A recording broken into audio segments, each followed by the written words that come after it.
एक ऐसी ट्रेन जिसको चलते हुए 40 साल से ज़्यादा हो गया है। One of the top train of India कहला सकती है ये ट्रेन, क्योंकि ये 99% टाइम में ऑन टाइम रहती है। इस पे वीआईपी वीवीआईपीज ट्रैवल करते हैं, नेता मंत्री बड़े बड़े बिजनेसमैन, बिकॉज ये टाइम से चलती है। हाई प्रायोरिटी ट्रेन है और प्रायोरिटी ऐसी कि इसके सामने राजधानी, शताब्दी, वंदे भारत वगैरह को भी इक्विवेलेंट रखा जाता है। मतलब अगर ये टाइम से चल रही है और आगे पीछे दूसरी गाड़ियां हैं तो इसको टाइम से निकाल दिया जाता है। इतनी गजब हाई प्रायोरिटी की इसकी ये ट्रेन है और 40 साल से ज़्यादा हो गई है। और सबसे लंबी, अगर मैं डिब्बों की बात करूं, बोगियों की बात करूं, तो सबसे लंबी ट्रेन है।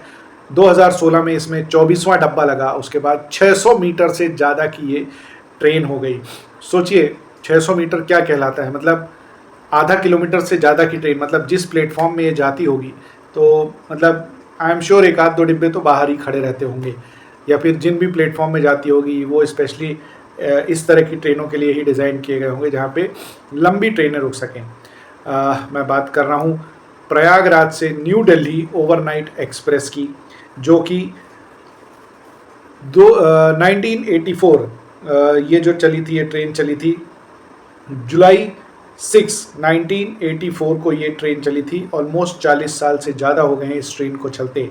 इतनी शानदार इसकी परफॉर्मेंस है, इतना शानदार तरीके से इसको मेंटेन किया जाता है कि इसको आगे पीछे कोई भी ट्रेन इससे मैच नहीं करती है। इतनी हाई प्रायोरिटी ट्रेन है।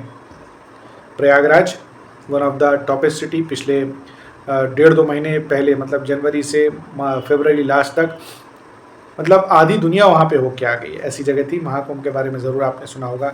आइए कुछ जान लेते हैं। कुछ इंपॉर्टेंट पॉइंट्स मैंने नोट किए हैं। 24 कोचेस की चलती है। 2016 तक इसमें 23 कोच थे, लेकिन 2016 में इसमें 24वां कोच इसमें डाल दिया गया। 130 किलोमीटर पर आवर की रफ्तार है। सोचिए 130 किलोमीटर, मतलब अगर वंदे भारत भी लगाया जाए तो उसकी एवरेज 90, 100, 120 की चलती है और 130 किलोमीटर की ये रफ्तार है। डेफिनेटली बहुत शानदार चलती होगी। और ये ओवरनाइट एक्सप्रेस रहती है। हाई प्रायोरिटी ट्रेन है, प्रिविलेज्ड है। शताब्दी और राजधानी के जैसे प्रिविलेज्ड है ये ट्रेन। मतलब जैसे कि मैंने बताया कि उसके आगे पीछे चलती है तो इसको रास्ता दे दिया जाता है कि ये आगे चली जाए। वीआईपी वीवीआईपी सब चलते हैं। उसके बाद इसका एक रिकॉर्ड भी इसने बनाया हुआ है, जो कि 6 महीने में 40 करोड़ रुपए की अर्निंग का इसका रिकॉर्ड है। हालांकि इससे ज़्यादा भी ट्रेनें हैं, लेकिन ये भी इसके पास एक रिकॉर्ड है कि 6 महीने में इसमें 40 करोड़ रुपए की अर्निंग है। वैसे देखा जाए तो इंडिया की सबसे बड़ी, सबसे जो हाई अर्निंग ट्रेन है वो न्यू दिल्ली बेंगलुरु राजधानी एक्सप्रेस है। वो मतलब 173 करोड़ के आसपास, क्या मतलब 1 अरब 73 करोड़ के आसपास का साल भर का उसका अर्निंग बताया गया है। और ये 6 महीने में 40 करोड़ बता रहे हैं, मतलब साल भर में 80, 90, 100 करोड़ हो जाती होगी। तो भैया ये रिकॉर्ड है इसका। आई एम नॉट, मतलब मैं ये नहीं बोल रहा हूँ कि सिर्फ कमाई कमाई, खर्चे भी होते होंगे डेफिनेटली। अभी एक रिपोर्ट आई थी जिसमें एवरीडे जो रेलवे है 650 करोड़ रुपए के आसपास कमाई करता है, लेकिन डेफिनेटली खर्चे भी उसके ज़बरदस्त हैं। ओके, एक इंटरेस्टिंग बात इसमें यह भी है कि जब ये 23 कोच की थी तब इसकी जो लंबाई थी वो 589 मीटर्स की थी। मतलब 500 मीटर का आधा किलोमीटर होता है, तब भी ये आधा किलोमीटर से लंबी थी ये ट्रेन। और उसके बाद जब इसमें 2016 में 24वां कोच ज्वाइन कर दिया गया, तब इसमें 614 मीटर की इसकी लंबाई हो गई है। सोचिए, मतलब इसमें क्या ही नहीं होगा, जनरल भी होगा, स्लीपर भी होगा, थर्ड, सेकंड, फर्स्ट एसी, कूपे वगैरह एवरीथिंग होगा। और उसके बाद ये ट्रेन 99% टाइम ऑन टाइम रहती है। मतलब डेफिनेटली जब इतनी हाई प्रायोरिटी ट्रेन है, इसके आगे पीछे राजधानी, शताब्दी होती है, तो भी इसको प्रेफर किया जाता है, तो डेफिनेटली ऑन टाइम चलेगी।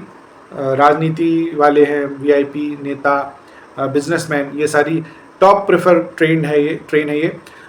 इसका अगर मैं नंबर ज़रूर मैं आपको बताऊं, इसका नंबर लोड किया हूँ 12417 एंड 12418। बहुत कम स्टॉपेज के साथ चलती है डेफिनेटली, इसीलिए स्पीड भी बनती है। लेकिन यस, एक सबसे लंबी ट्रेन 24 कोच की क्या होती होगी सोच के देखिए। पूरा एक प्लेटफॉर्म भर जाता होगा, आगे के भी डिब्बे बाहर, पीछे के भी डिब्बे बाहर होते होंगे। वेल, कैसी लगी ये जानकारी ज़रूर बताइएगा। यूट्यूब में देखना है तो ज़रूर सब्सक्राइब कीजिएगा चैनल को, और फेसबुक में देखना है तो ज़रूर लाइक कीजिएगा पेज को। बहुत बहुत धन्यवाद। जय हिंद।